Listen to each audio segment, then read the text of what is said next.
Study IQ IAS. Smart aspirants number one choice. नमस्कार दोस्तों, study IQ देख रहे हैं आप। मैं हूं वरुण जौहरी। जय हिंद जय भारत। 14 जून 2026 का दिन था। 26 साल का केतन अग्रवाल अपनी 20 साल की मंगेतर सिया गोयल के साथ में पुणे से, जहां उनका घर था, जहां वो रहते थे, पुणे से करीबन 60 किलोमीटर 64 किलोमीटर दूर लोहागढ़ फोर्ट पर जाते हैं। यहाँ वो गए थे इस समय क्योंकि उनका जाना हुआ था यहाँ ट्रैकिंग के लिए। ट्रैकिंग करते हैं, लोहागढ़ फोर्ट पर ऊपर पहुँचते हैं। ऊंचाई पर करीबन 400 फीट ऊंचाई पर थे इस समय पर। यहाँ पहुँचने के बाद में केतन को अचानक से एक किनारे पर खड़े हुए अचानक पीछे से एक धक्का लगता है। उस धक्के की वजह से वो नीचे गिरने ही वाला था, लेकिन एंड मोमेंट पर उसने सतर्कता दिखाई और अपने हाथ से एक पास में पेड़ की टहनी जो थी उसको पकड़ लिया। पेड़ की टहनी क्योंकि पकड़ ली तो वो यहाँ बच गया था। इस मोमेंट पर सडनली उसको ये लगा कि कहीं उसके साथ में जो उसकी मंगेतर है सिया, उसी ने उसे धक्का तो नहीं दिया है। वापस संभलने के बाद उसने सिया से कहा कि क्या तुमने धक्का दिया था, लेकिन सिया का कहना था कि नहीं, आसपास एक सांप मैंने देखा और झाड़ियों से निकलते हुए सांप ने अचानक तुम्हारे ऊपर अटैक करना चाहा था, इस वजह से मैंने तुम्हें धक्का दिया उससे बचाने के लिए। केतन यहाँ पर इस नैरो एस्केप को अपना एक सेकंड लाइफ समझ रहा था एक तरह से, क्योंकि अगर वो सांप उसे काट लेता तो शायद केतन की वहाँ मौत हो सकती थी। तो केतन ये समझ रहा था कि उसकी जो फियांसे है, जो उसकी मंगेतर है, उसके प्रेजेंस ऑफ माइंड ने आज उसकी जान बचा ली है। खैर, ये दोनों यहाँ से वापस ड्राइव करके अपने घर पर आते हैं, पुणे आते हैं। पुणे घर पे आने के बाद केतन ने अपने पेरेंट्स को, अपने घर वालों को ये बताया इस पूरे इंसिडेंट के बारे में कि आज सिया ने कैसे उसकी जान बचाई है।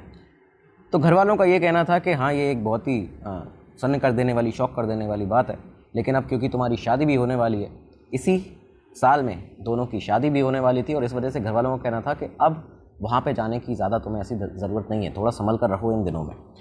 तो ये सारी चीज़ें हुई। दरअसल केतन जो था, केतन अग्रवाल, एक 26 साल का लड़का, पुणे की लोडा बेलमोंडे सोसाइटी में रहने वाला। केतन के पिता जो थे विशाल अग्रवाल, एक बहुत बड़े रियल एस्टेट बिजनेसमैन, एक बहुत नामी परिवार था, एक वेल टू डू फैमिली, एक बड़ा प्रोमिनेंट बिजनेस परिवार। विशाल अग्रवाल जो थे, उनका एक रियल एस्टेट पूरा एम्पायर आप उसको कह सकते हैं। ना सिर्फ लोकल न्यूज़ में, लोकल खबरों में, बल्कि फोर्ब्स मैगजीन तक उनकी तस्वीर छपी थी, वहाँ पे भी उनके बारे में बताया गया था। और एक जाने माने एक रियल एस्टेट ओनर की तरह, हेड की तरह एक कंपनी के उनको दिखाया जाता था। तो एक बहुत ही बड़ा करोड़ों का एम्पायर था जो इन्होंने विशाल अग्रवाल ने अपने बेटे केतन अग्रवाल के लिए बनाकर रखा था। अब केतन की उम्र भी करीबन, क्योंकि 26 साल की हो चुकी थी, घर वाले भी ये जान चुके थे कि केतन क्योंकि अब इतना लायक हो चुका है कि इसको बागडोर दी जा सकती है इस पूरे एम्पायर की, बिजनेस एम्पायर की। और इसी के तहत उस रियल एस्टेट कंपनी का, जो विशाल अग्रवाल उसके पिता की थी, उसका डायरेक्टली डायरेक्टर बना दिया जाता है केतन को, केतन अग्रवाल को। अब 26 साल का केतन अग्रवाल इस कंपनी का डायरेक्टर था, पूरे बिजनेस में इन्वॉल्व होता है। केतन की जो रूटीन था उसमें अब ऐड हो गई थी कई सारी चीज़ें। वो साइट विजिट पे जाता था, साइट की विजिट करने जाता था, प्रोजेक्ट जो थे उनके रियल एस्टेट प्रोजेक्ट्स उनको देखा करता था, प्लानिंग जो थी आगे फ्यूचर प्रोजेक्ट्स की वो भी संभालता था। ये सब देखते हुए घर वालों की नज़र में अब वो एक लायक, एक प्रॉपर रिस्पॉन्सिबल आदमी बन चुका था। और यहाँ पे फैमिली का मानना था कि इसकी अब शादी कर देनी चाहिए, ये पूरी तरह से सेटल्ड है। शादी की जब बात हुई केतन की, तो ये साल 2026 था, जब जनवरी के ही महीने में आसपास में ज़ोर शोर से जब बातें होने लगी, लड़की देखी जाने लगी, तो यहाँ पे सामने आता है कि करीबन 35 साल से इनके एक फैमिली में ही, जो फैमिली फ्रेंड है, बहुत पुराने जानकार हैं, जानने वाले हैं, तो गोयल परिवार, एक पुणे का ही रहने वाला, 35 साल करीबन से दोनों परिवार एक दूसरे को जाना करते थे। तो उनके यहाँ एक बेटी है, उनकी एक बेटी है जिसका नाम है सिया, सिया गोयल, 20 साल की है, कॉमर्स स्टूडेंट है, उससे उसकी शादी की जा सकती है और बहुत ही अच्छी लड़की है, ये घर वालों का मानना था। तो यहाँ पे केतन और सिया की शादी के लिए गोयल परिवार में बात की जाती है, अग्रवाल परिवार के द्वारा। दोनों की बातचीत होती है और उसके बाद दोनों ही परिवार इस शादी के लिए मान जाते हैं। और अब फाइनली बारी थी इनकी एंगेजमेंट की, इनकी सगाई की। तो आगे बढ़े इससे पहले सिया गोयल के बारे में जान लीजिए, उसके बैकग्राउंड के बारे में जान लीजिए। पुणे के मार्केट यार्ड से ये फैमिली जो थी सिया की, वो ताल्लुक़ रखती थी। उसके पिता जो थे खुद एक बहुत बड़े फूड ट्रेडर थे, ड्राई फ्रूट्स में डील करते थे, इसके अलावा जो स्पाइसेस हैं, मसाले हैं, इन सब में डीलिंग करते थे। तो बिज़नेस जो था पूरे मार्केट यार्ड में एक प्रोमिनेंट बिजनेस था इनका, फैला हुआ था, उसी से ऑपरेट करते थे पूरा बिजनेस। सिया जो लड़की थी उसकी 20 साल की उम्र थी, कॉमर्स की स्टूडेंट थी, और इस समय पर वो अपना खुद का भी एक बेकरी बिजनेस, उसने एक बेकरी वेंचर, फूड वेंचर डाला हुआ था बिजनेस, जिसको वो आगे स्केल करना चाहती थी। और ये जो पूरा बेकरी बिजनेस था वो डिपेंड था यही जो मार्केट यार्ड के अंदर जितने भी पूरा ट्रेडिंग इकोसिस्टम था फूड का, इंग्रेडिएंट्स वहीं से जाते थे, ड्राई फ्रूट्स के लिए वहीं पर सिया को आना जाना पड़ता था, वहीं उसका पूरा काम चलता था, पैकेजिंग मटेरियल के लिए भी वो वहीं से काम किया करती थी। तो ये पूरा मार्केट यार्ड का जो नेटवर्क था, यहीं से इसने अपना एक नया बिजनेस भी डालना शुरू धीरे धीरे कर दिया था। अब ये जो दोनों फैमिलीज़ थी, एक तरफ ये सिया की गोयल फैमिली और केतन की अग्रवाल फैमिली, अग्रवाल परिवार, दोनों ही बहुत पुराने 35 साल से एक दूसरे को जाना करते थे, करीबन 3 दशक से ज़्यादा हो गया था जानते हुए। सोशल बिजनेस सर्कल में दोनों का ओवरलैपिंग कई सारी थी, कई बार मिलना जुलना हुआ करता था। और इसके अलावा पूरे पुणे में इन दोनों फैमिलीज़ की इस तरह से चर्चा थी, मतलब लोग जाना करते थे इनको कि फैमिलीज़ जो हैं वो फाइनेंशियली वेल टू डू हैं और साथ ही साथ सोशल सर्कल में भी इनका बहुत ज़्यादा नाम है। तो अब इन दोनों परिवारों का एक होने का ये समय आता है, दोनों के जो बच्चे थे उनकी सगाई होती है।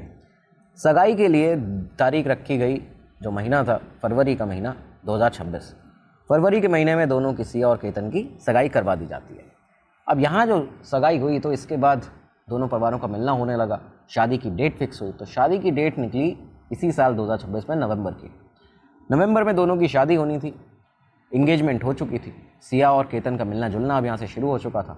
इस बीच अब घर वाले बहुत ज़्यादा खुश थे क्योंकि नवंबर 2026 में शादी है, घर का इकलौता बेटा है केतन और इतना बड़ा परिवार है, तो अब शादी भी बहुत धूमधाम से होनी है। तो इन सब चीज़ों में बताते हैं कि इंगेजमेंट के बाद परिवार जो था केतन अग्रवाल का, वो शादी की प्लानिंग में लग जाता है। उसके सारे कज़न, उसके भाई बहन, सब लोग, एक बहुत लार्ज स्केल वेडिंग की प्लानिंग की जाती है। तैयारी इस तरह से चल रही थी कि राजस्थान के उदयपुर में एक बहुत ही बड़ा रॉयल पैलेस है, उसे रेंट कर लिया गया था करीबन 17 करोड़ रुपए में। शादी के सारे फंक्शन, चाहे उसमें संगीत हो, मेहंदी हो, हल्दी हो, साथ ही साथ रिसेप्शन होगा, शादी होगी, तो वो इसी ग्रैंड पैलेस में होने वाली थी उदयपुर के। और 17 करोड़ करीबन में इसकी एक ग्रैंड डेस्टिनेशन वेडिंग की इनकी प्लानिंग थी कि पुणे से पूरा जो परिवार है, दोनों परिवार जो हैं पुणे से राजस्थान जाएंगे, उदयपुर जाएंगे और वहाँ पर जाके शादी होगी। इस पूरे ट्रांसपोर्टेशन के लिए 2 चार्टर प्लेन भी बुक कर लिए गए थे कि चार्टर प्लेन से जितने रिश्तेदार हैं उन सबको ले जाया जाएगा। तो बहुत बड़ी एक वेडिंग थी, सभी लोग इसका बेसब्री से इंतज़ार कर रहे थे। अच्छा, इस बीच में करीबन कई दफ़ा केतन और सिया की मुलाकात भी होती थी और इसी के बाद 3 महीने गुजरे थे अभी इंगेजमेंट को। 31 मई 2026 को दोनों का लोहागढ़ फोर्ट जाना होता है, पुणे से करीबन 64 किलोमीटर दूर लोहागढ़ फोर्ट। केतन को बहुत ज़्यादा पसंद था ट्रैकिंग करना, यहाँ पे उसका अक्सर जाना भी हुआ था पहले भी, तो यहाँ वो सिया को भी ले जाना चाहता था। दोनों यहाँ पहुँचते हैं। सिया जब यहाँ पहली बार पहुँची केतन के साथ में, तो उसने ये देखा कि बहुत ही खूबसूरत जगह है, बहुत ऊंचाई पर है, बहुत ज़्यादा ऊंचाई है ज़मीन से, और इसके अलावा फ़ोटोज़ बहुत अच्छी आ सकती हैं, वीडियोज़ अच्छी आती हैं, प्री वेडिंग शूट यहाँ पर भी हो सकता है। तो ये सारी बातें जो थी वो लगातार लगी थी इस दौरान में दोनों के बीच में कि हम यहाँ क्या क्या कर सकते हैं। तो लोहागढ़ फोर्ट का इनकी शादी के बीच में एक बहुत इम्पोर्टेंट एक रोल जो था वो रहा। खैर 5 दिन बाद इनका एक और दूसरा प्लान भी था। दरअसल इनके टिकट्स पहले से बुक हो चुके थे दोनों के इंडोनेशिया जाने के लिए, अपने परिवार के साथ में। परिवार के 2 और लोग इनके साथ में थे, एक तो सिया का भाई था साहिल, दूसरा केतन की जो बहन थी। तो ये दोनों ही, ये 4 लोग करीबन मिलकर बाली जाने वाले थे इंडोनेशिया। ये इस वजह से जा रहे थे यहाँ पे क्योंकि इनका जो प्री वेडिंग शूट था इन्होंने बाली में पहले से बुक करके रखा हुआ था।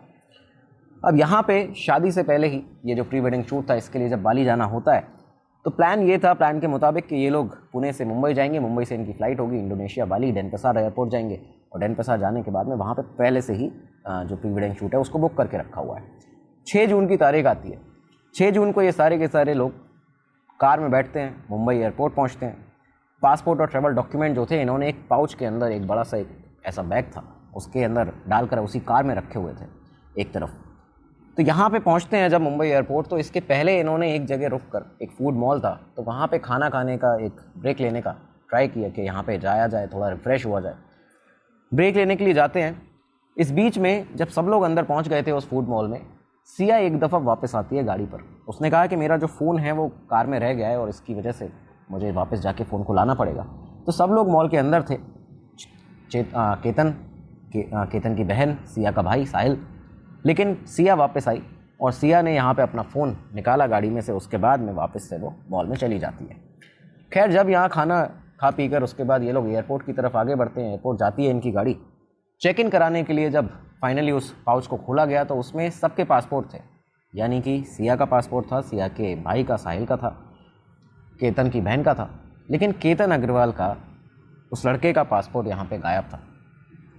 जब पासपोर्ट नहीं मिला, मिसिंग रहा, उसने बताया कि मैं तो रखा था, बिल्कुल याद से रखा था, इनफैक्ट गाड़ी में बैठने के बाद भी बीच में देखा इस बैग को, तब भी यहाँ पे था। तो अब आखिर गया कहाँ? अचानक से एक पासपोर्ट कैसे गायब हो सकता है? तो खैर वहाँ पे क्योंकि पासपोर्ट नहीं था एक शख्स का, और वही शख्स जो कि इम्पोर्टेंट है, प्री वेडिंग शूट होना है, तो जो ग्रूम है उसका होना वहाँ पे ज़रूरी है। इस वजह से ये जो प्लान था बाली जाने का और वो प्री वेडिंग शूट, वो पूरी तरह से कैंसिल हो जाता है। जितना पैसा जो बुकिंग की गई थी वो सब कुछ कैंसिल हुआ, पैसा बर्बाद हो गया। और इसके बाद में वापस से ये जो चारों लोग थे मुंबई एयरपोर्ट से पुणे अपने घर वापस लौट जाते हैं। तो अब बाली प्लान कैंसिल होने के बाद करीबन एक हफ़्ता निकलता है। इस एक हफ़्ते में केतन का काफ़ी ज़्यादा मूड ऑफ था, सिया का भी मूड ऑफ था कि भाई जो एक प्री वेडिंग शूट था, प्लान किया हुआ था, बुकिंग थी, वो सब कैंसिल हो गया। लेकिन 14 जून आती है, एक हफ़्ता निकला। 14 जून 2026 सिया केतन के घर पर आती है और एक प्लान एक बार फिर से पुश करती है। उसने कहा कि एक बार फिर लोहागढ़ ट्रैक का प्लान करते हैं, लोहागढ़ चलते हैं, मज़ा आएगा, ट्रैकिंग करेंगे। इस ट्रैक पर केतन पहले भी जा चुका था, कुछ ही दिन पहले 31 मई को भी ये लोग गए थे।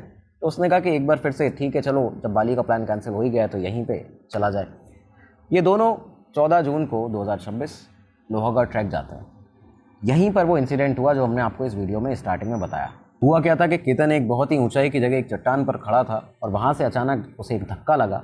उस धक्के की वजह से वो नीचे गिरने ही वाला था, लेकिन एंड मोमेंट पर उसने अंतिम वक्त पर एक लकड़ी को पकड़ा, एक बड़े से टहने को पकड़ा पेड़ के, उसकी जिससे जान बच गई। पीछे जब वो मुड़ा तो उसने सिया को देखा, उसको लगा कि कहीं सिया ने ही उसे धक्का तो नहीं दिया है। और जैसे ही उसने उससे पूछना चाहा तो सिया का ये कहना था कि बहुत घबरा के उसने तेज़ी से गले लगा लिया था केतन को और कहा कि यहाँ पे एक सांप था बहुत बड़ा, मैंने सांप को देखा, तुम्हारे ऊपर अटैक कर सकता था, इसलिए मैंने हड़बड़ाहट में तुम्हें धक्का दिया और तुम गिरने वाले थे उससे, लेकिन मैंने सांप से तुम्हें बचा लिया, वरना वो तुम्हें काट लेता। तो ये पूरी एक सिचुएशन बनी, एक पूरा सिनेरियो बना और केतन को भी यहाँ पे ये लगा कि ये उसकी लाइफ सेवियर है, उसने इसकी लाइफ बचाई है, ये लड़की जो है सिया ने। इस पूरे एक्सप्लेनेशन को केतन एक्सेप्ट कर लेता है। अब यहाँ से ये जो समय था, इनके दोनों की लाइफ में एक और बड़ा मोमेंट आने वाला था, क्योंकि 5 दिन के बाद ही सिया का बर्थडे भी था, उसका जन्मदिन था। केतन ने इस बर्थडे के लिए सिया के पहले से ही वो बर्थडे काउंटडाउन सेलिब्रेशन कर रहा था अलग अलग जगह। आप अगर तस्वीरों में भी आपने देखा हो तो उसने इंस्टाग्राम पे स्टोरीज़ डालना, सोशल मीडिया पे बताना सबको, और काफ़ी अच्छे बड़े तरीके से उसको सेलिब्रेट करता था। जितना भी आजकल जो यूथ है और उसको बहुत ही ज़्यादा एक चाह होती है इस तरह से सेलिब्रेशंस की, तो वो सारा सेलिब्रेशन जो था वो केतन इस लड़की के लिए जो सिया थी उसके लिए करता था। इसके अलावा केतन ने इस बर्थडे काउंटडाउन के अलावा महाबलेश्वर में एक प्रॉपर दोनों फैमिलीज़ को लेकर सिया का जो बर्थडे था उसको सेलिब्रेट करने का एक बड़ा प्लान, एक सरप्राइज़ प्लान बना कर रखा था। उसके लिए उसने महाबलेश्वर रिजॉर्ट में 40 कमरे बुक करके रखे थे। तो आप सोचिए, क्योंकि फैमिलीज इस तरह की थी, पैसे की कोई कमी नहीं है, दूसरी चीज़ बहुत वेल्दी परिवार हैं, इस तरह के लोग हैं जिनके कॉन्टैक्ट्स भी हैं, नेटवर्क्स भी हैं, सारी चीज़ें। तो यहाँ पे ये चीज़ें ये सब कर सकते थे और इसके चलते ही यहाँ एक बड़ा सरप्राइज़ जो था सिया के लिए केतन ने प्लान करके रखा हुआ था, क्योंकि ये उसकी होने वाली वाइफ भी थी, वो आगे उसकी वाइफ बनती। सिया का बर्थडे जो था वो 19 जून का था, 19 जून। 14 जून को ये लोग गए हुए हैं लोहागढ़ फोर्ट। लेकिन इस बर्थडे से जस्ट पहले सिया एक बार फिर से केतन के घर पे पहुंचती है और उससे ये कहती है कि मैं चाहती हूं कि हम लोहागढ़ फोर्ट जाएं। 18 जून का उसने डेट डिसाइड की। उसने कहा कि 18 जून को मेरे बर्थडे से एक दिन पहले लोहागढ़ फोर्ट हमें जाना चाहिए। केतन इस बार क्योंकि बहुत ही ज़्यादा उतना रुझान नहीं दिखा रहा था इस ट्रैक पे जाने के लिए दोबारा से, क्योंकि पिछली दफ़ा ही 5 दिन पहले ही उसके साथ में जो हुआ था तो वो अपनी जान खोते खोते यहाँ पे बचा था और कुछ गलत उसके साथ में हो सकता था, तो उसका उतना ज़्यादा मन नहीं था। लेकिन यहाँ सिया ने उसे कहा कि 2 रीज़न्स हैं। पहला तो है कि एक तो ये जो प्री बर्थडे आउटिंग की तरह इसको हम देख सकते हैं, यहाँ पे मेरे कई सारे फ्रेंड्स भी आ जाएंगे, वहाँ पे उनको भी बुला के पार्टी कर सकते हैं, उनको मैं एक ट्रीट दे सकती हूँ। दूसरी चीज़, हमारे वेडिंग फ़ोटोशूट के लिए, यानी कि जो हमारा प्री वेडिंग शूट जो बाली में होना था जो रह गया है, तो वो भी हम यहाँ पे कर सकते हैं। एक बहुत ही सुंदर जगह है लोहागढ़ फोर्ट और वहाँ पे मैं चाहती हूँ कि हमारा प्री वेडिंग शूट वहाँ पे हो, तो इसके लिए हम लोकेशंस भी वहाँ देख सकते हैं। अब ये सारी बातें जब केतन को कही गई तो केतन फाइनली मान जाता है। ये भी बताया जाता है बीच में कि सिया ने केतन की मदर से भी, उसकी माँ, लड़के की माँ से, उनको भी इंसिस्ट किया कि वो केतन से कहें कि वो उसके बर्थडे के एक दिन पहले यहाँ पे जाए। अब केतन क्योंकि जानता था कि 19 तारीख को बर्थडे है, बर्थडे काउंटडाउन चल रहा है सिया का, वो लगातार उसको इतना खुश करके रखना चाहता है, तो वो इस एक चीज़ की वजह से उसे दुखी नहीं करना चाहता था। तो इस वजह से ये लड़का जो था केतन, वो मान जाता है।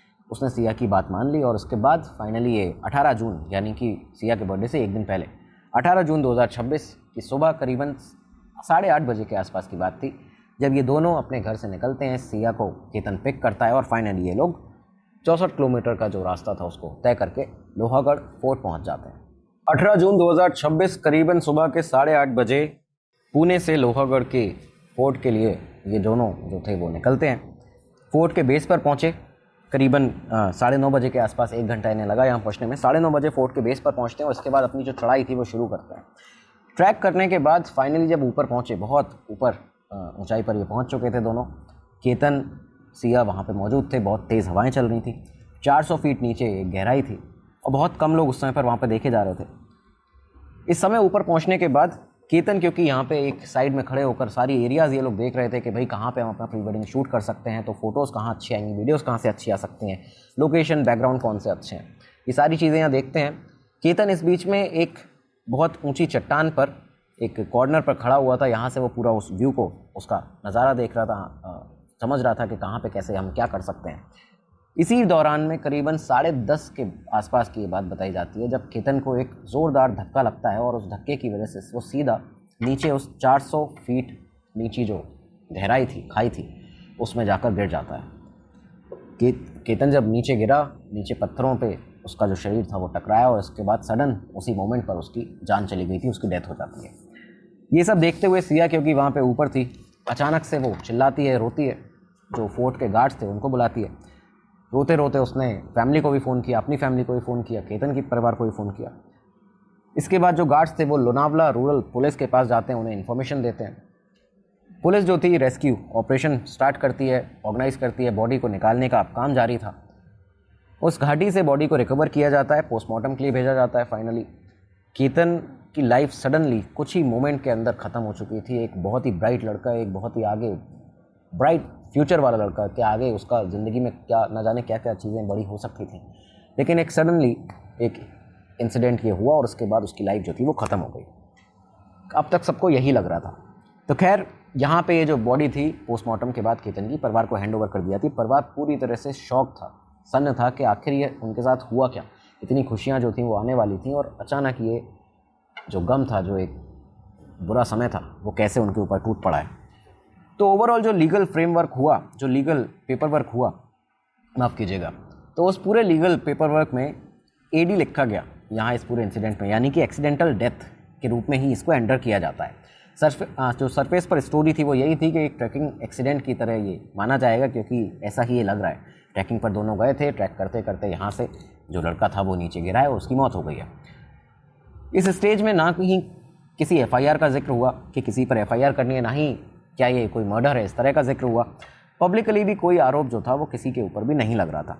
सिया को जो लोग थे वो सब एक ऐसी लड़की की तरह देख रहे थे कि एक मंगेतर थी वो, क्योंकि केतन की, और एक ऐसी लड़की जिसके सामने ही उसका जो फ्यूचर हस्बैंड था उसकी डेथ हो गई है। उसके फ्यूचर जो उसका पति होता और एक बड़ा ब्राइट फ्यूचर रहता दोनों का, तो इसका ये पूरा सब कुछ बेचारी का ख़त्म हो गया है। ये सारी चीज़ें हुई। इस बीच में सिया ने भी लगातार अपने सोशल मीडिया प्लेटफॉर्म्स पर, अपने इंस्टाग्राम पर स्टोरीज़ डाली, पोस्ट डाले केतन के लिए। उसने डाला इस तरह से, वो वहाँ पे लिख रही थी कि मेरा बर्थडे था और मेरे बर्थडे पे ही तुम मुझे छोड़कर चले गए हो, क्योंकि अगले ही दिन उसका बर्थडे भी हुआ सिया का। तो ये सारी चीज़ें लगातार थीं और लोग उसके साथ बहुत ज़्यादा सिंपैथाइज़ भी कर रहे थे कि बेचारी के साथ बहुत ज़्यादा गलत हुआ है।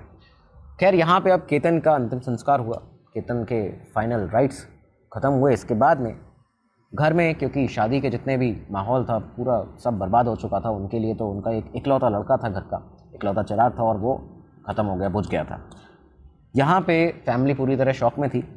इसी बीच सिया का घर आना होता है। अपने बर्थडे के बाद अगले दिन 21-22 तारीख के आसपास की बात बताई जाती है, जब सिया घर जाती है केतन के, वहाँ पे जाके सबको दुख जताने के लिए वो यहाँ पे आई थी, सबसे बातचीत होती है उसकी। इसी सिया की विज़िट के दौरान में घर के अंदर 2 ऐसे लोग थे जिनको कुछ चीज़ें अटपटी लगीं। एक थे केतन के पिता विशाल अग्रवाल जी और दूसरी थी केतन की बहन। इन दोनों ने ही इस पूरे इंसिडेंट को, ये जो पूरा एक्सीडेंट की तरह जिसको दिखाया जा रहा था, इसे लेकर सिया से कई सारे सवाल पूछने शुरू किए। उन्होंने ये पूछा, क्योंकि ये भी देखा कि एक तो वो अपने भाई को, जो बहन थी केतन की, वो अपने भाई को जानती थी, पिता अपने बेटे को जानते थे कि वो बहुत ही रिस्पॉन्सिबल लड़का है, ऐसी जगह पर जाकर कुछ इस तरह की चीज़ नहीं करेगा कि उसके साथ कोई एक्सीडेंट हो जाए। तो और मेनली नॉर्मली उसको हाइट जो है उससे बहुत ज़्यादा वो दूर रहता है, कभी भी ऐसी कोई खाई वाली जो जगह होती है वहाँ पे नहीं जाता है। ट्रैकिंग को उसका भले ही शौक है लेकिन इस तरह की चीज़ें नहीं करता है। तो ये एक सडन एक सिंपल स्लिप की जो थ्योरी आ रही है कि वो बस अचानक हवा चली और वो गिर गया यहाँ से, तो ये हजम नहीं हो रही थी इन लोगों को, पिता को और बहन को।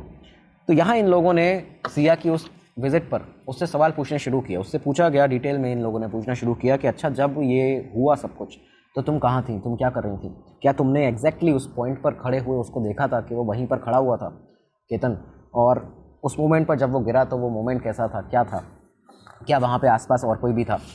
तो सिया ने जब ये सारे क्वेश्चन सुने तो धीरे धीरे करके उसने जो भी जवाब देने शुरू किए, उसके जवाबों में पिता को और बहन को कुछ अटपटी चीज़ें लगी। उनको लगा कि ये जवाब जो हैं उसके कभी कुछ बोलती है कभी कुछ बोलती है, चीज़ें जो हैं वो ऊपर नीचे हो रही हैं इसके जवाब में।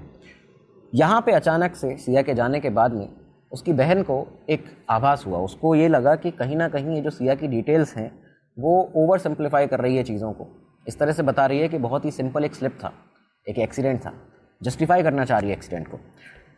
इसी बीच उन्हें एक इंसिडेंट याद आया, वो 14 जून का वो इंसिडेंट जहाँ पे सिया ने बताया था और आके घर पे केतन ने बताया था कि वही वहाँ पे एक सांप था और सिया ने मुझे धक्का दिया उस सांप से बचाने के लिए, और मैं खाई में भी गिर सकता था पर ये सांप से इसने मुझे बचा लिया। तो ये जो पूरा इंसिडेंट था यहाँ पे ये इस फैमिली के दिमाग में अचानक से वापस से घूमने लगता है। यही वो पॉइंट बना जहाँ से फैमिली को, परिवार को लगा केतन के कि यहाँ हमें पुलिस से बात करनी चाहिए, फॉर्मली जाके पुलिस से इस पर बात करें, क्योंकि ये कोई एक्सीडेंट की तरह नहीं लग रहा है, यहाँ कोई ना कोई फॉल प्ले है। इसी के बाद विशाल अग्रवाल जी, केतन के पिता, लोनावला के रूरल पुलिस स्टेशन जाते हैं। वहाँ पे जाने के बाद उन्होंने एक रिटन कंप्लेंट की। उन्होंने दरअसल पुलिस वालों से बात की और ये इंसिस्ट किया कि हमें इसमें जांच चाहिए, आप इसमें जांच कीजिए। अब क्योंकि इतने बड़े परिवार हैं, पुलिस वालों ने भी बहुत ही स्मूथली यहाँ पे काम किया है। आप देखिए, एक रिटन कंप्लेंट विशाल अग्रवाल जी के द्वारा दी गई। उन्होंने 3 चीज़ों का यहाँ पे जिक्र ज़रूर किया था। उन्होंने पहला जिक्र किया था कि बाली की ट्रिप इन लोगों की दोनों की प्लान थी, सब कुछ बुकिंग हो चुकी थी, लेकिन एन मोमेंट पर केतन का ही पासपोर्ट क्यों खोया और कैसे खो गया। तो एक इस चीज़ का यहाँ पे जिक्र किया उन्होंने कि ये जो ट्रिप थी वो कैंसिल हो गई। दूसरा उन्होंने जिक्र किया कि 14 जून को जो भी हुआ था कि केतन को धक्का दिया गया, और शायद वो धक्का ही था क्योंकि सिया ने यहाँ पे कहा कि वो सांप उसने देखा, उसके बाद हड़बड़ाहट में जो धक्का है वो लगा है। तो इस बात के बारे में भी पुलिस को बताया गया। और तीसरी चीज़ थी कि ये जो लगातार विज़िट हो रही थी इन लोगों की लोहागढ़ फोर्ट की, तो इतनी विज़िट सडनली क्यों हो रही थी। और उसके बाद सिया के बर्थडे से 1 दिन पहले ही ये विज़िट होती है लोहागढ़ फोर्ट पे, इन दोनों का जाना होता है ट्रैकिंग पर, और वहाँ पे मौत हो जाती है केतन अग्रवाल की। ये सारी बातें जब पुलिस को बताई गई, पुलिस ने फाइनली ये समझा इस केस को। उसके बाद ये जो एक्सीडेंटल डेथ एडी जो बताया जा रहा था सिंपली, जिस पर क्लोज कर दिया गया था इस पूरे केस को, केतन अग्रवाल के डेथ के, फाइनली इस केस में सस्पिशन के साथ में, इसको शक के साथ में एक बार फिर से रीओपन किया जाता है। तो सबसे पहले लोनावला पुलिस ने जब लोहागढ़ फोर्ट के एरिया को अप्रोच किया, वहाँ पे गए, वहाँ पे जाके सीसीटीवी खंगाले, सिस्टमैटिकली स्कैन किए सीसीटीवी कैमराज पूरे उस दिन के 18 जून के। कैमराज जो थे वो गेट पर लगे हुए थे कुछ कैमरा, उसके अलावा कुछ स्टेप्स जो थे उनके पास में कई जगह पर लगाए गए थे कैमरा प्रशासन के द्वारा, और ऊपर के कुछ हिस्सों में भी, जब टॉप पे जब आप पहुँच जाते हैं तो वहाँ के कुछ हिस्सों में भी सीसीटीवी कैमराज को लगाया गया था। ये सारे के सारे कैमरा चेक करने के बाद में एक चीज़ पुलिस को ये सामने दिखी कि फुटेज में केतन और सिया के पीछे कुछ ही दूरी पर एक लड़के को, एक आदमी को देखा जा सकता है, और जो लगातार इनके पीछे पीछे चल रहा है कुछ ही डिस्टेंस को लेकर, कुछ डिस्टेंस मेंटेन करके। और जून की उस गर्मी में वो लड़का जो है वो हुडी और कैप पहने हुए है, मतलब पूरी तरह से खुद को ढके हुए, इस तरह से जैसे बहुत ही बर्फीली जगह पर वो चढ़ाई कर रहा है। तो ये इस तरह के कपड़े में है, चेहरा पूरी तरह से कवर्ड है, कोई देख नहीं सकता है चेहरा, क्योंकि ऊपर से हुडी डाली हुई है, उसकी कैप है, और दूसरा मुंह पे जो मफ है वो भी लगाया हुआ है। मूवमेंट किसी नॉर्मल ट्रैकर की तरह नहीं लग रहे हैं, इस तरह का लग रहा है कि भाई मतलब भीड़ में भी आप इस लड़के के जो मूवमेंट है उसे नोट कर सकते हो कि ये कहीं ना कहीं कुछ अलग लग रहा है बाकी लोगों से, नॉर्मल लोगों से। इसके अलावा पुलिस ने ये भी देखा कि जो बाकी लोग हैं, इनफैक्ट इंक्लूडिंग केतन, ये सब लोग लोअर टी शर्ट पहने हैं, टी शर्ट पहन के गए हैं, कोई भी इतना फुल कपड़े पहन के नहीं गया। तो फिर ये लड़का ऐसा क्यों यहाँ पे गया ये सब पहन के? यही ये पहला एक कॉन्क्रीट क्लू था इस इंसिडेंट का कि भाई इन दोनों के अलावा भी वहाँ पे एक कोई थर्ड पर्सन ऐसा सस्पिशियस जो है वो लग रहा है। पुलिस के पास पहली चीज़ यहाँ से निकल के आई। दूसरी चीज़ अब निकलती है CDR जो रिकॉर्ड्स थे उनसे। कॉल डिटेल रिकॉर्ड्स जो थे अब ये अगला एक लॉजिकल स्टेप था पुलिस का जो पुलिस ने लिया। पहली चीज़ CDR निकाले गए, कॉल डिटेल रिकॉर्ड्स। दूसरी चीज़ इंटरनेट रिकॉर्ड्स, IPDR। पुलिस ने सिया और सिया के जितने भी क्लोज एसोसिएट लोग थे, उसके क्लोज सर्कल के मेंबर्स थे, इन सब के CDR खंगालने शुरू किए। धीरे धीरे करके ये पता चला, और ये इसलिए किया जा रहा था पहली बात कि सिया जो है वो फैमिली को शक सिया पे जा रहा है, सिया किससे बात करती है ये पता चले, किससे कितनी देर कितने समय पर बात हो रही है ये पता चले। तो इस वजह से CDR जब खंगाले गए तो सामने ये आया कि 1 जनवरी से लेके 18 जून 2026 तक, यानी आप देखिए जनवरी से लेके जून 2026 18 तारीख तक जिस दिन ये इंसिडेंट हुआ है, सिया गोयल का एक पर्टिकुलर नंबर पर हज़ारों बार बातचीत हुई है। कम से कम 2004 कॉल उसने किए हैं इस नंबर पर, इन दोनों के बीच में जो इस नंबर और सिया के बीच में जो बातचीत हुई है, और इसमें करीबन 238 घंटे तक ये टोटल कन्वर्सेशन जो है वो रिकॉर्ड हुई। 238 घंटे जून से जनवरी से जून तक। तो ये जो फ्रिक्वेंसी थी ये नॉर्मल नहीं थी, ये तो सुन के ही आपको भी समझ में आ रहा होगा कि ये बिल्कुल ही नॉर्मल के बहुत ऊपर थी।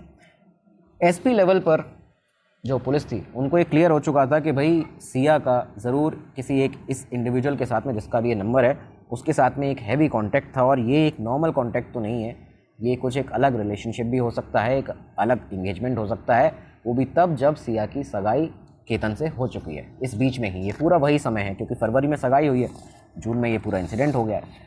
अब CDR एनालिसिस के बाद में नंबर की सब्सक्राइबर डिटेल निकाली गई तो पता चलता है कि ये जो नंबर है ये चेतन बाबूलाल चौधरी के नाम से लिंक है। चेतन बाबूलाल चौधरी पता लगाया गया कौन है, तो पता चलता है कि एक यंग ट्रेडर है मार्केट यार्ड एरिया में, जहाँ पे सिया के फादर का पूरा बिजनेस है, वहीं पे काम करता है।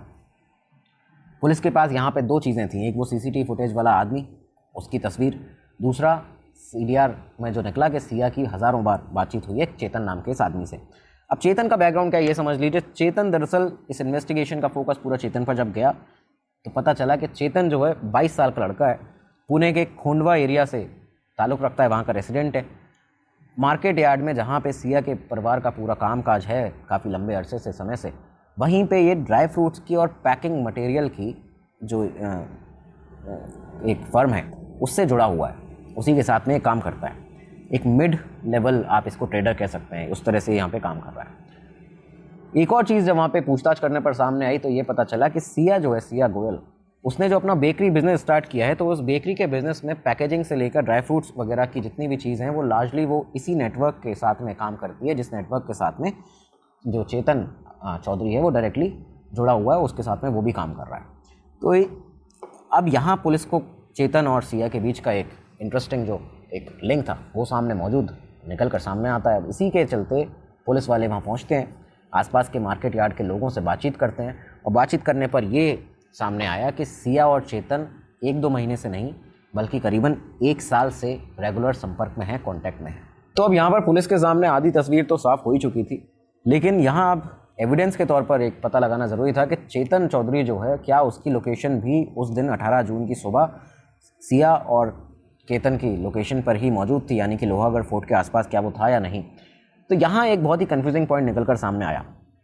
जब फ़ोन रिकॉर्ड तलाशे गए और उसके बाद में जब टावर लोकेशन देखी गई चेतन चौधरी के फ़ोन की, लोकेशन एनालिसिस से पता ये चलता है कि इनिशियली चेतन चौधरी का जो टावर लोकेशन था उसके रजिस्टर्ड फ़ोन का, वो ज़्यादातर उसके ऑफिस एरिया के आसपास ही था, यानी कि जो मार्केट यार्ड का पुणे में एरिया है वहाँ पे ही उसकी जो लोकेशन थी वो दिखती है। अब ये चीज़ पुलिस के लिए भी चौंका देने वाली थी कि भाई जब अगर ये इन्वॉल्व है तो फिर इसकी लोकेशन तो पर ये यहीं पे मार्केट में था, यानी कि ये वहाँ पे था ही नहीं।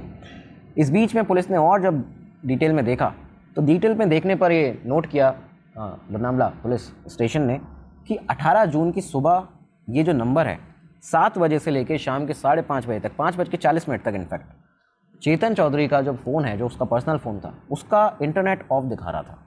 अब ये वही टाइम है, पूरा का टाइम फ्रेम जब ये इंसिडेंट हुआ है, सुबह के 7-7:15 से लेकर शाम के 5:40 तक, यानी कि ये पूरे टाइम फ्रेम में इस नंबर का इंटरनेट लगातार ऑफ है। और ये वो पैटर्न है जो कि नॉर्मली ये कभी भी इस नंबर पे ऐसा रहता नहीं है कि इतने लंबे समय तक ये नेट ऑफ किया गया हो। तो चेतन चौधरी ने आखिर ऐसा क्यों किया? इस बीच में जितने भी, इस पीरियड में जितने भी कॉल्स थे चेतन के लिए जो इस नंबर पर आए, वो उसके एम्प्लॉयज़ जो वहाँ पे थे जिनके पास वो फ़ोन उसका था मौजूद, उन्हीं सब ने उठाए। चेतन ने फ़ोन ही नहीं उठाया। तो ये पैटर्न पूरी तरह से एक नॉर्मल वर्किंग डे से अलग था। यहीं से पुलिस का जो शक था वो और ज़्यादा स्ट्रांग होता गया। इसी डाउट को क्लियर करने के लिए पुलिस की एक टीम पहुंचती है चेतन चौधरी के उस शॉप पर, उस पूरे ऑफिस पर। पुलिस ने जब स्टाफ से पूछताछ करना शुरू की चेतन के कि 18 जून की सुबह ये आखिर था कहाँ, क्या चेतन ऑफिस आया था या नहीं, उसका फ़ोन कहाँ था, तो इस बीच में एक एम्प्लॉय सामने निकल कर आया और उसने बताया कि चेतन सर तो ऑफिस में नहीं थे, लेकिन उनका फ़ोन यहीं था, उनका फ़ोन यहीं छूट गया था और इसी वजह से वो हमारे एक एम्प्लॉय का फ़ोन लेकर गए हुए थे। पुलिस के सामने जब ये बयान आया तो उस एम्प्लॉय को बुलाया जिसका फ़ोन लेकर चेतन गया था। उस एम्प्लॉय से जब पूछा गया कि तुम्हारा नंबर क्या है, तुम्हारा नंबर क्या यही नंबर है जो पुलिस के पास में पहले से मौजूद था, जो वहाँ पे दिख रहा था उस पूरे एरिया में, तो उसने कहा जी सर यही मेरा नंबर है। और जब इसके सीडीआर रिकॉर्ड्स निकाले गए, उसकी टावर लोकेशन निकाली गई, तब पुलिस के सामने फाइनली वो एक जो क्रूशियल पॉइंट था वो उजागर होता है। दरअसल ये जो एम्प्लॉय का नंबर था, इसकी लोकेशन 18 जून की सुबह वही जगह दिखा रही थी जहाँ पे केतन और सिया मौजूद थे, यानी कि लोहागढ़ फोर्ट। ये वो एरिया था जहाँ पे केतन की हत्या हुई, जहाँ पे उसको मारा गया था। यहीं से पुलिस के पास में एक ओवरऑल कंबाइंड पिक्चर आ चुकी थी। जो इन्वेस्टिगेटिंग ऑफिसर थे, उनकी टीम ने सीसीटीवी के जो स्टिल्स थे, जो उनको मिले हुए थे इमेजेस, चेतन के फ़ोटोज़ से, चेतन के हुलिये से उसको पहचानना शुरू किया, उसको मैच करना शुरू किया। साथ ही साथ जो लोकल आसपास के लोग थे उन्हें भी ये तस्वीरें दिखा के मैच कराया गया। देखा गया कि ये जो चेतन है, चेतन चौधरी, सेम इसी तरह का वो हुडी पहना हुआ शख्स जो है वो लग रहा है। सारी चीज़ें क्लियर होने के बाद, टेक्निकल और सर्कमस्टांशियल पॉइंट क्लियर होने के बाद, कंसोलिडेट होने के बाद, लोनावला पुलिस चेतन चौधरी को उठा लेती है, उसे अरेस्ट कर लेती है। चेतन चौधरी को जब कस्टडी में लाया गया, पहले उससे क्वेश्चनिंग की गई, फिर इंटेरोगेशन प्रॉपर किया गया, कन्फ्रंटेशन, उससे क्वेश्चनिंग की गई। तो इंटेरोगेशन में चेतन ने ये एक्सेप्ट किया कि सिया के साथ वो एक रिलेशनशिप में है। ये दोनों काफ़ी लंबे समय से एक रिलेशन में हैं। 18 जून को वो लोहागढ़ फोर्ट गया था। चेतन के इस कन्फेशन के बाद में सिया, क्योंकि इस समय पर सिया को नहीं पता था कि चेतन को पकड़ लिया गया है, सिया को पुलिस अपने पूछताछ के लिए एक दफ़ा पुलिस स्टेशन बुलाती है। सिया ने सोचा कि यहाँ पे वो उसका जाना हो रहा है कि जिससे वो केस के रिलेटेड उन्हें कुछ बात करनी होगी, लेकिन जब उसने वहाँ पे चेतन को देखा तो इसके बाद वो सन्न रह गई थी। दोनों को बिठाकर पुलिस ने जब कस्टडी में इंटेरोगेशन की, तो इंटेरोगेशन में सामने एक खुलासा होता है। दोनों ने अपने क्वेश्चनिंग में ये कबूल किया कि उन दोनों का ये प्लान था केतन को मारने का। दोनों ने मिलकर केतन को उस खाई से 400 फीट नीचे गहरे गड्ढे में धक्का दिया है। इन दोनों ने जो ओवरऑल कहानी बताई पुलिस को अपने कन्फेशन में, वो कुछ इस तरह से थी कि दरअसल 1 साल पहले 2025 अक्टूबर-नवंबर का महीना था, आसपास इसका टाइम था, जब सिया गोयल की पहली बार चेतन चौधरी से मुलाकात हुई थी। क्योंकि उसने जो अपना बिजनेस शुरू किया था, तो उसी के सिलसिले में ड्राई फ्रूट्स और पैकेजिंग से रिलेटेड जो नेटवर्क था, उसी के तहत इसकी मुलाकात हुई चेतन चौधरी से। धीरे धीरे करके दोनों का रिलेशनशिप जो था वो बिल्डअप होने लगा। इस समय तक केतन अग्रवाल, विशाल अग्रवाल जी का लड़का, वो इस पूरे सीन में था ही नहीं। इन दोनों का रिलेशन, चेतन का और सिया का, बिल्डअप होता है। लेकिन महज 4 महीने बाद ही फैमिली ने शादी सिया की फिक्स कर दी केतन अग्रवाल के साथ में। फरवरी में जो ये एंगेजमेंट हुई, एंगेजमेंट होने के बाद में बहुत ही जल्दी थी सिया को और चेतन को कि भाई कैसे भी करके शादी से सिया को निकाला जाए, रोकी जाए शादी कैसे ना कैसे करके। यहीं से ये जो पूरा प्लान था ये पनपने लगा था। पहली दफ़ा इस प्लान के बारे में सिया ने जब सोचा तो वो तारीख बताई जाती है 31 मई 2026, जब फर्स्ट टाइम लोहागढ़ फोर्ट इन दोनों का जाना हुआ। किसका? केतन अग्रवाल का सिया के साथ में। जब केतन सिया को लोहागढ़ फोर्ट पहली बार लेकर गया था, उसने वो ऊंचाई देखी थी कि यहाँ से ये इस तरह से एक एक्सीडेंट प्लान किया जा सकता है। तो यहाँ वो प्लान बना। इसके बाद चेतन चौधरी के साथ में सिया ने ये प्लान डिस्कस किया। दोनों की इंस्टाग्राम पे बात हुआ करती थी लगातार, इंस्टा को यूज़ करते थे अपनी सारी बातचीत के लिए। ये जो हज़ारों कॉल्स हुए हैं, ये इसी बीच की प्लानिंग के कॉल्स थे। 6 जून को जो बाली का ट्रिप कैंसिल हुआ, वो भी सिया का खुद का प्लान था। और सिया ने क्या किया था कि जब वो वापस आई थी, उस दौरान में जब सब लोग फूड मॉल के अंदर गए एक ब्रेक लेने के लिए, रिफ़्रेश होने के लिए, उसने कहा कि मेरा फ़ोन रह गया है। वो जब गाड़ी के पास वापस आई तो गाड़ी से उसने उस पाउच में से केतन का पासपोर्ट निकाला, एक वॉशरूम में जाके अंदर फूड मॉल के, वहाँ पे उस पूरे पासपोर्ट को डिस्पोज किया, ख़त्म किया, उसको फाड़ के फेंक दिया, फ्लश कर दिया। वापस से आके गाड़ी में बैठ गई। और जब फाइनली ये लोग चेक इन करने गए तो इस वजह से जो केतन का पासपोर्ट था वो वहाँ पे था नहीं। इसके अलावा ये भी सामने आया कि जब बाली वाला प्लान कैंसिल हुआ तो यहाँ पे वो केतन को अपने, क्योंकि हटाना चाहती थी रास्ते से, 14 तारीख को जो उसने लोनावला फोर्ट में जाने का एक प्लान बनाया था, केतन को वहाँ पे जो धक्का दिया गया था और वो बाय चांस वहाँ पे बच गया, उसके लक से, उसकी किस्मत से। वो धक्का किसी और ने नहीं, सिया ने खुद दिया था।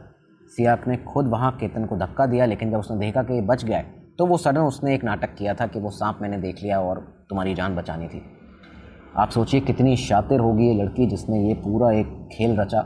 लेकिन जब उसने देखा कि 14 तारीख का जो प्लान है वो फेल हुआ, उसका जो एक अटैम्प्ट था केतन को मारने का, तो यहाँ उसने अब चेतन चौधरी की मदद ली। चेतन की मदद ली जाती है महज 5 दिन के अंदर। एक बार फिर से इन दोनों ने प्लान किया। इस बीच में भी लगातार ये लोग इंस्टाग्राम पे बात किया करते थे, इंस्टा पे कनेक्टेड रहते थे और दोनों ही जानते थे कि ये जब एक इंसिडेंट होगा तो क्या पता इन्वेस्टिगेशन भी हो और उस वजह से फ़ोन की लोकेशन वहाँ की नहीं निकलनी चाहिए। इस वजह से चेतन चौधरी इंटेंशनली अपना फ़ोन अपने घर पर उस दिन उस सुबह छोड़ कर गया। 18 तारीख को अपने एक एम्प्लॉय का उसने फ़ोन लिया। लेकिन एक बहुत ही बड़ी मूर्खता है ये, एक ऐसी मूर्खता है कि ये इतने पढ़े लिखे लोग, आप सोचिए कि बहुत ही अमीर परिवारों से आ रहे हैं, बहुत ही बड़ी इनकी एजुकेशन रही है, सारी चीज़ें रही हैं, लेकिन फिर भी इस तरह की सोच और जन्म। आप सोचिए, एक ये जो लड़की है 2006 में उसका जन्म हुआ है, 20 साल की उम्र है उस लड़की की, 22 साल का वो लड़का है चेतन चौधरी। मतलब किस तरह से ये लोग सोच सकते हैं कि इतना बड़ा क्राइम करके ये बच जाएंगे, और क्राइम करने के बाद में एक अच्छी लाइफ बिताने के लिए इन्होंने ये क्राइम किया है। आप अगर इस तरह से अंदाज़ा लगाइए कि क्यों आखिर मारा उस लड़के को। 26 साल का लड़का, इकलौता लड़का, इतने बड़े परिवार का, उन्होंने इतना बड़ा एम्पायर बनाया सिर्फ उसके लिए। इतना ब्राइट लड़का था, उसका फ्यूचर कितना अच्छा हो सकता था। अगर ये लड़की एक दफ़ा कह देती, मना कर देती उस लड़के को, तो क्या उसके पिता ने भी, लड़के के पिता ने बाद में यही कहा कि अगर वो एक बार हमें बता देती तो हम ये शादी करते ही नहीं, उसके लिए उनके बेटे को मारने की ज़रूरत नहीं थी। लेकिन आप ये सोचिए कि एक अच्छी लाइफ के लिए इस लड़की ने और चेतन ने, सिया ने और चेतन ने ये सब किया। लेकिन कितनी मूर्खता है कि किसी का मर्डर करके, किसी की हत्या करके आप सोच रहे हो कि आप बचते हुए ज़िंदगी भर एक खुशी से ज़िंदगी आप बिता लेंगे। छोटी सी चोरी भी अगर आप कभी करेंगे तो आपके दिमाग में पकड़े जाने का डर बना रहेगा, यहाँ पे तो आप मर्डर कर रहे हैं। तो खैर ये सारी चीज़ें इन लोगों ने साथ में मिलकर की थी। 18 जून वाले दिन उस सुबह चेतन चौधरी वहाँ पे मौजूद था हुडी पहने, और ऊंचाई पर पहुँचने के बाद में केतन जब खड़े होकर फ़ोटो ले रहा था एक जगह चट्टान पर, तब इन दोनों ने मिलकर केतन को धक्का दिया है नीचे खाई में, जिससे उसकी मौत हुई है। तो ये पूरा केस रहा BNS सेक्शन 103 मर्डर और 61/2 क्रिमिनल कॉन्स्पिरेसी के तहत दोनों के ऊपर केस रजिस्टर हुआ है। अभी पूरी की पूरी अब जो ट्रायल है वो चलेगी, और ट्रायल चलनी चाहिए और सज़ा मिलनी चाहिए इन दोनों को ही, क्योंकि इस केस में ऐसा भी नहीं है कि कोई नाबालिग है या ऐसा कुछ है। बाकायदा सज़ा मिलनी चाहिए, एक एग्जाम्पल सेट होना चाहिए कि इस तरह का कृत्य करने वाले लोगों को क्या सज़ा दी जाती है, किस तरह से ये जो क्राइम है ये कभी छुपता नहीं है। क्योंकि आप सोचिए कि ये एक दफ़ा अगर बता देती, दोनों अपने घर में बता देते, केतन को ही बता देती, क्योंकि वो लड़का, उसको अगर आप देखें तो वो ऐसा नहीं लग रहा है कि वो मना करता। अगर उसको बताया जाता तो वो मान जाता, और ऑप्शंस उसके पास में कई और सारे भी होते। लेकिन इस लड़की ने अपने लवर के साथ, अपने बॉयफ्रेंड के साथ मिलकर उसकी जान ले ली। क्या कहना है आपका इस पूरे केस के बारे में, और क्यों आखिर ये मानसिकता लोगों की बन चुकी है, ज़रूर बताइएगा कमेंट बॉक्स में। आपकी जो पॉइंट ऑफ व्यू बहुत ज़्यादा ज़रूरी है, बहुत ही डिस्टर्बिंग ये केसेस होते हैं। तो खैर अपने पॉइंट ऑफ व्यू ज़रूर बताइएगा। अब अगले एपिसोड में मिलेंगे, तब तक लिए दीजिए इजाज़त। नमस्कार, धन्यवाद, जय हिंद, जय Bharat. Study IQ IAS, making India smarter and better.